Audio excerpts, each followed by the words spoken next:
Well, it's a pleasure and thank you for joining us.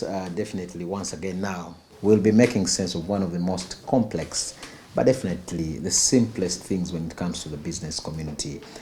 My name is Fred Makowi, and want to thank God finally that we are coming towards the end of year 2021. Of course, there's been a lot of challenges, but most importantly, there have also been so many opportunities. We'll be making sense. I know just of recent, 40 companies were listed for having performed better when it comes to taxation. But I also must say, SEATINI, just of recent, has been given an award for what? Of course, that is what we'll be making sense for. And of course, I'm joined by Grace Namugambe. She's in charge of Program Officer, Financing for Development here at SEATINI, Uganda. We'll be discussing quite a number of issues, major looking at the link between taxation and service delivery here in Uganda. Namugambe, thank you for joining us. Thank you for having me. If you don't mind, you would greet the viewers and then we get started. Hello, viewers, and I hope that this discussion will be a fruitful one and beneficial. First of all, thank you and congratulations as SEATINI for getting this fundamental award. How did this kind of information find you? Of course, it was very great news. It has been a very long journey of over 10 years. And SEATINI has been engaging in advancing the tax justice agenda. So for us, this recognition from URA was very great news, despite the fact that sometimes we agree to disagree on some issues within the tax administration system. So it was a great win for us, but it was also very good news, and it's not for us to stop here, but for us to keep going and make sure that we are achieving tax justice in Uganda. Okay. And then, dear viewers, I must say this program, we are streaming it live, of course, on Facebook and Twitter. That is March 24 TV, and definitely on YouTube. Join us. Of course, feel free to agree or definitely disagree with us. Let's now make a link between taxation and service delivery. In your opinion, as a program officer, one would want to know, what is taxation? Of course, taxation is the process by which government is collecting money, collecting revenue to pay, to provide services.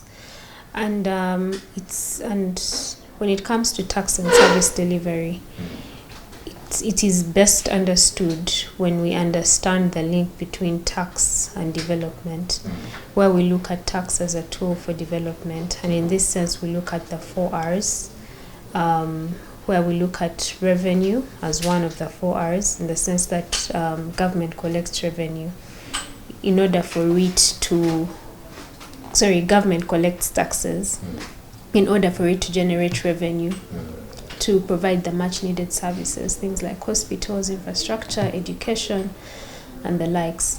The next R is on redistribution, that when government collects this revenue in form of taxes, it is able to distribute it across different members within the population to see to it that everyone is benefiting. And this is when we look at tax as a tool that can also bridge the inequality gap to ensure that both the rich and the poor are gaining from the taxes being paid. Okay. The next is repricing, where we look at tax as a tool that is used to encourage the consumption of goods that are deemed socially desirable. In this case, government might waive taxes from goods like education materials, sanitary towels, water, to encourage people to consume them and also to ensure that they are able to access them. But it might also increase taxes on goods that are deemed socially undesirable. Things like cigarettes, alcohol, that may be thought of as harmful to health, would attract higher taxes because government is discouraging people from consuming them. Then the last one is representation. And this basically looks at the social contract between government and the citizens.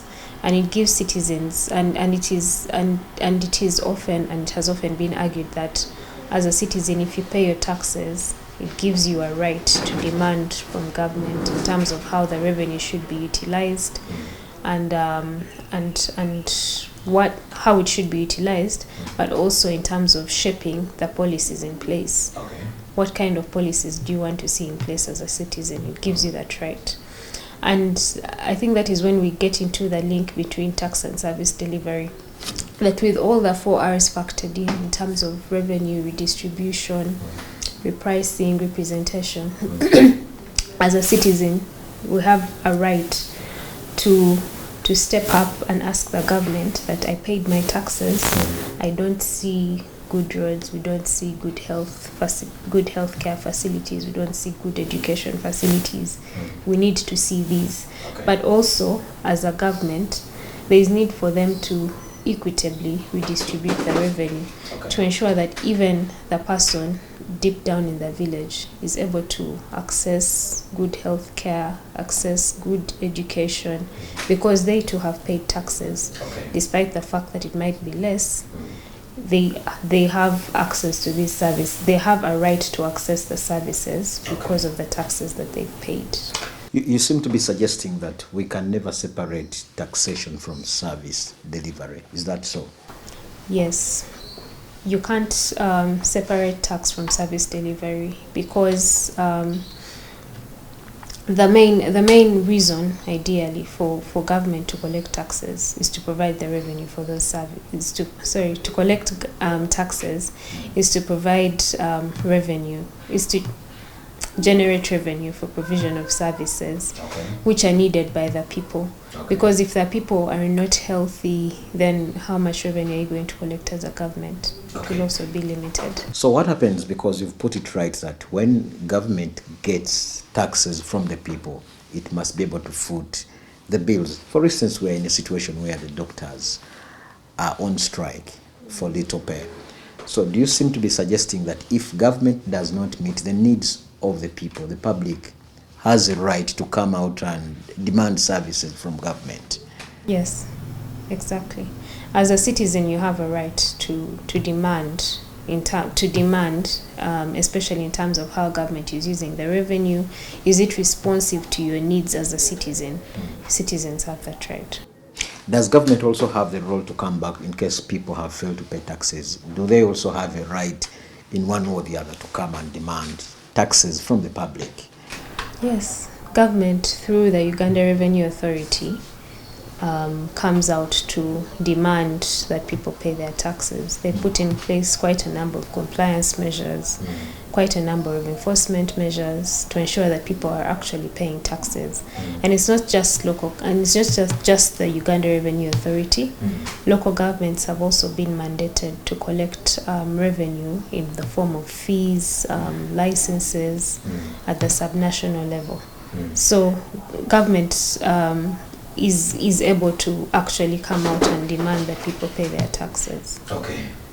And of course, those joining us, we are speaking to Grace Namugambe. She's in charge of Program Officer Financing for Development. Definitely here at SEATINI, we are still making sense of the different links between taxation and service delivery. Just of recent, URA has just issued, of course, a document displaying those 40 companies that have been compliant to. Let's now look at taxation and COVID. What do you make of these companies that the URA has actually put out? I think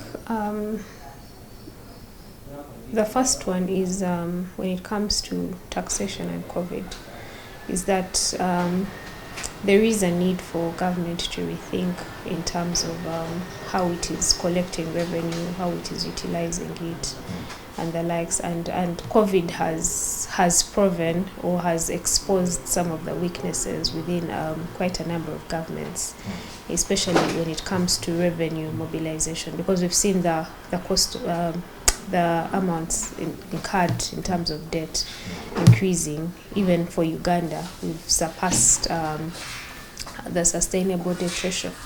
that stands at 50%. I think we're now at about 51%. So that shows us that as a country, we're not doing very well when it comes to domestic revenue mobilization.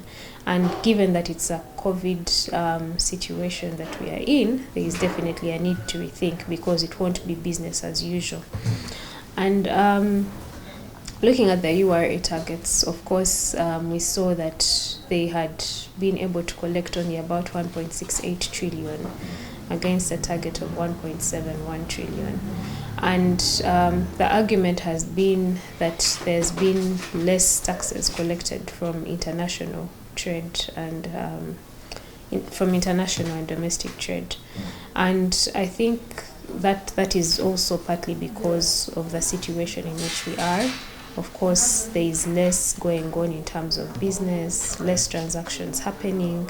So all that would tend to affect revenue mobilization. But we also see that over the years, government has continuously been awarding tax incentives and exemptions to a number of foreign investors, and we see less of the domestic companies benefiting from these incentives. And yet we know that government does not carry out a regular cost-benefit analysis to see how much we are benefiting or how much we are losing as a country. And that is definitely one area that needs to be tapped into. And we're not saying that it is bad to give tax incentives. We are against the harmful tax incentives and exemptions where companies are benefiting from these, and as a country we don't realize any benefits.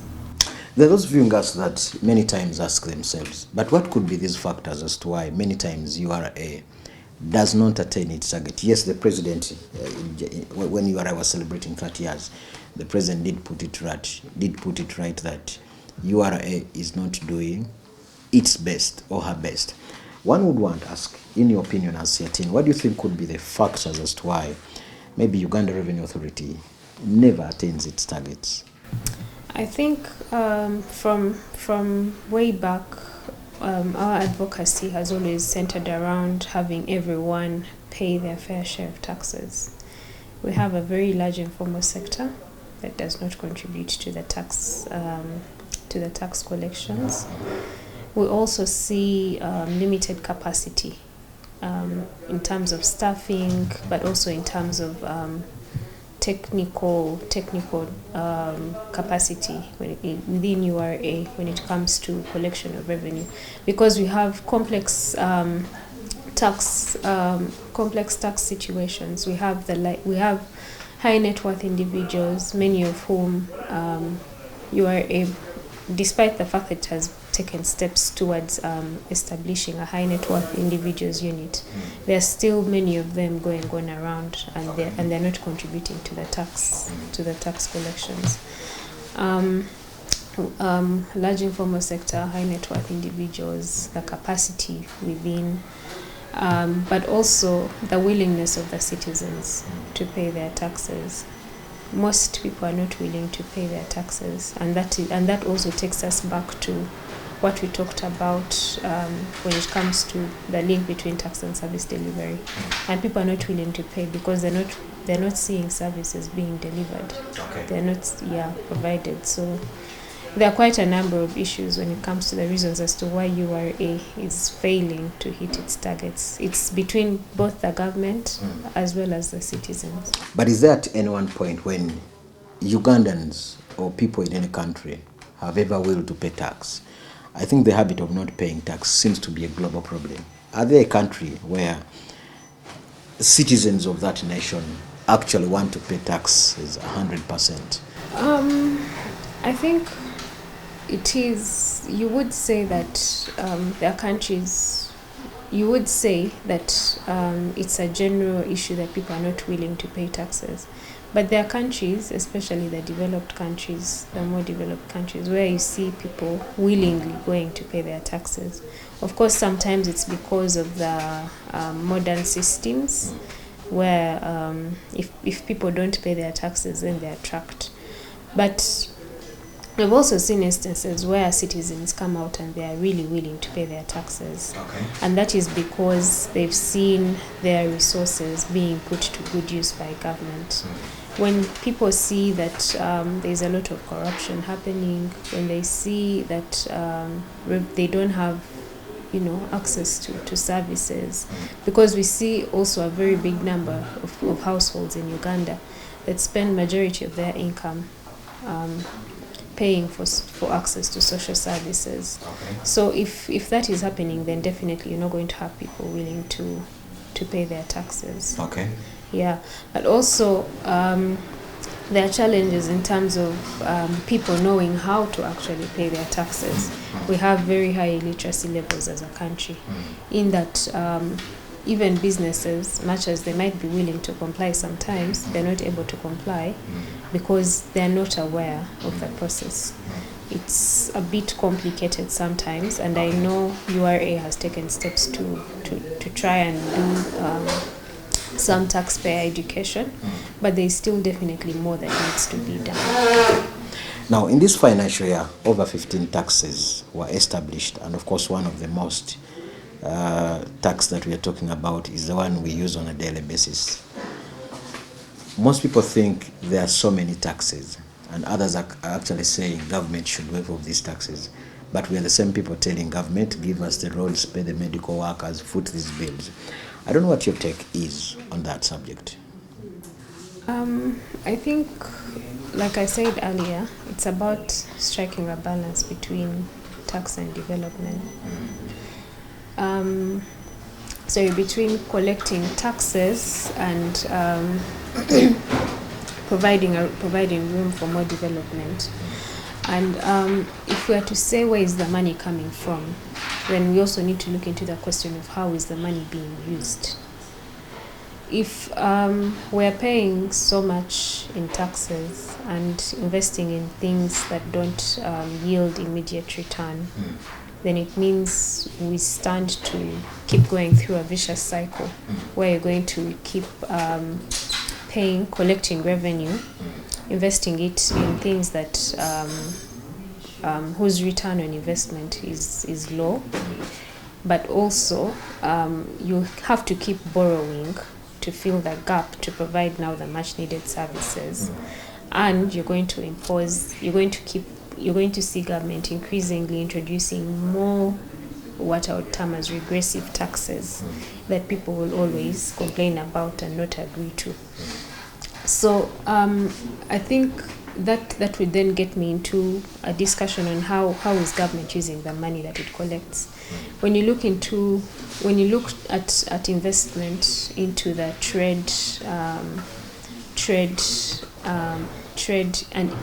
industry, tourism, agriculture, how much is government investing in those sectors? It's investing a very minimal percentage of the budget into those sectors. So for as long as government is not able to invest more in those sectors, then that means that those sectors will be producing less and less, and government cannot actually get tax from them, despite the fact that there are some people there. So it's going to continue coming up with taxes, imposing them on goods or services that would be deemed essential, and draining the same portion of the population, because we feel that most of the taxes right now are impacting more of the formal sector. There is a very big informal sector that does not contribute to the tax bracket, despite the fact that they are earning quite a lot of money. We see, I talked about the tax incentives and exemptions, where we see quite a number of multinational companies coming up and setting up here. They get the tax incentives and exemptions. Once the time period for the tax incentive or exemption expires, they pack up and go. They don't stay. But and maybe just of recent, you may agree or disagree with me. Your concentration as SEATINI is for people to collect taxes from within. Doesn't this mean that now the burden to a great extent is going to shift to the Ugandans? Our concentration as SEATINI is for fair, just equitable and accountable tax policies and practices, in the sense that everyone is contributing and paying their fair share of taxes. So I think when we emphasize that government needs to collect money from within our country, we look at, of course, issues like tax incentives and exemptions that I've talked about. We emphasize the need for government to close loopholes within the law that have often provided people an opportunity to avoid payment of their fair share of taxes, especially companies. And of course, curbing or bringing the people within the informal sector into the tax bracket. So when we say that government needs to collect revenue from within, we emphasize the need for it to do it in a fair, just and equitable way, that everyone is paying their fair share of taxes, so that you don't have to burden a smaller group to pay a huge amount of tax, while there is a group out there that's not paying any money despite the fact that they are earning. Okay. We seem to be only speaking to URA, but we are not speaking to those even that are running out of the taxes.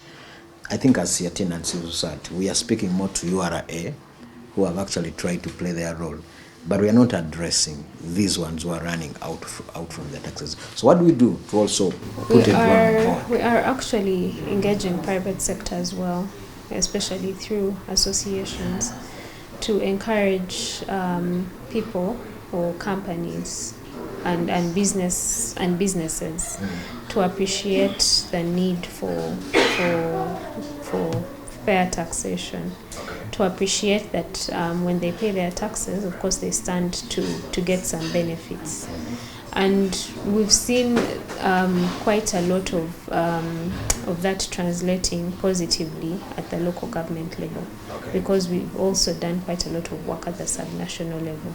And at that point, you see that after some of the work that we've been able to do, you see local governments collecting more revenue at that level, but you also see an increase in voluntary compliance, that more people walk into their local governments and present their receipts of payment, and at that point we've also seen increased accountability at the local government level.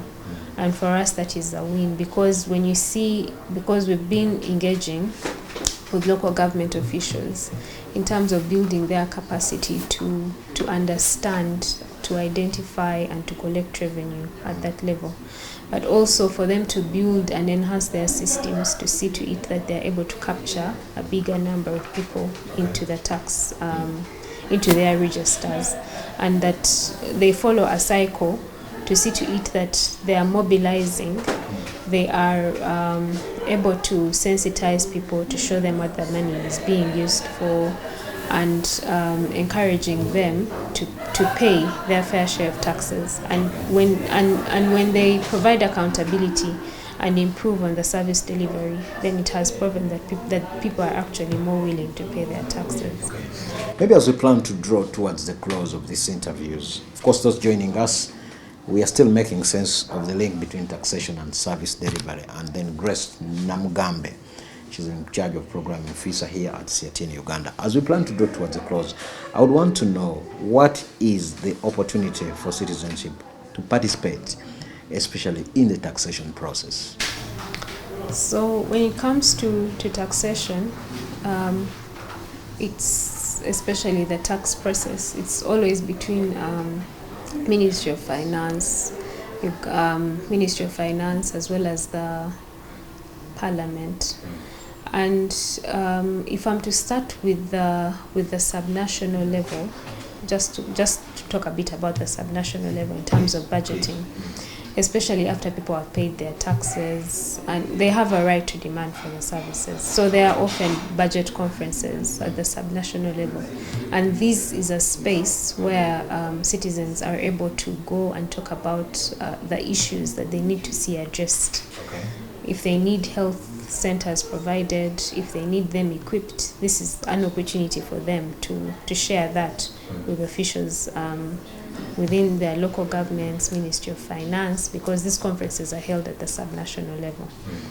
When it comes to the national level, the Ministry of Finance collects proposals from the public.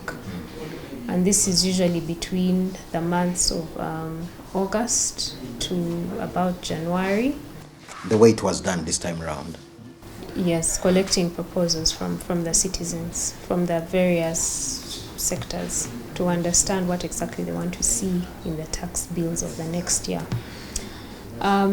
In January, those are sort of looked into by the Ministry of Finance, and those inform the tax bills which are presented to Parliament during the month of April.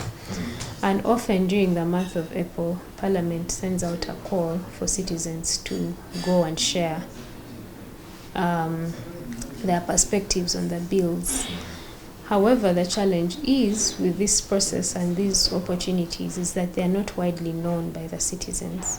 Many people don't know that they can actually participate in this process, in these processes, but also the time frame provided is limited, and this is where we've often called upon government to provide a structured mechanism for citizens' engagement in tax processes, and they've often said that they are working towards doing so. It was also indicated in the recently launched domestic revenue mobilization strategy. Okay. So the space is there. It might not be sufficient, but it is an opportunity that we can take advantage of as citizens to see to it that the different tax policies in place are responsive to our needs as citizens. Moving forward, what we do as we plan towards the closure of this interview, moving forward, what we do, what should the country do, even as we come towards the end of the year 2021? I think recapping on the last point that I talked about, that I was just talking about, there is need for government to put in place structured spaces for citizens' engagement in tax policy processes, because this is what will help citizens appreciate the need for them to pay their taxes, but also improving accountability, especially in terms of how much revenue is being mobilized and how it is being utilized, and ensuring that it is addressing the most urgent needs of the citizens, but also calling upon citizens to interest themselves in these discussions, to not stop, because there are those that stop at just paying their taxes. So people need to go beyond paying their taxes to get into that space and understand what is the money being used for, and see to it that they're able to influence and have their most urgent priorities being provided for in some of these annual budgets. Okay. Yes. Are there lessons you think we've learned, or other lessons that we ought to unlearn, and there are those other areas that we should basically rethink and focus on as a country, even as we move forward? When it comes to DRM, yes, there is a big need for us to invest in research, especially while generating some of these policies. It is important to understand the impact that they will be having, or that they could have on the country, on the citizens, and beyond stopping at understanding the implication before, there is need to understand the implication while these measures are being implemented. How are they impacting on the citizens? So there is that continuous need for research and analysis, especially when it comes to tax policy formulation, to understand the impact of the different tax policies that are being put in place on the people. Grace, you should be saying your final word as we plan to sign out. My final word is a call upon all the citizens to pay their fair share of taxes and demand for accountability. Grace Namugambe, thank you for speaking to us and being definitely generous with your knowledge. And dear viewers, thank you for being part and parcel of this interview. I know the year 2021 has definitely been a very challenging year, but I also know that those that have picked opportunities, and of course those are some of the things that Grace Namugambe has been sharing with us. I know taxation is one of the other complex that most people fear to talk about, but I know for any country to develop, for any country to transition from one level to the other, we must collectively participate in definitely paying tax to Uganda Revenue Authority. You have also been sensitized, dear viewers, that you have the right to at one point to wake up and say, government, we have paid these taxes. What have you been able to do? I must say thank you for being part and parcel of this interview. My name is Fred Makuya, and stay tuned to Smart 24 TV.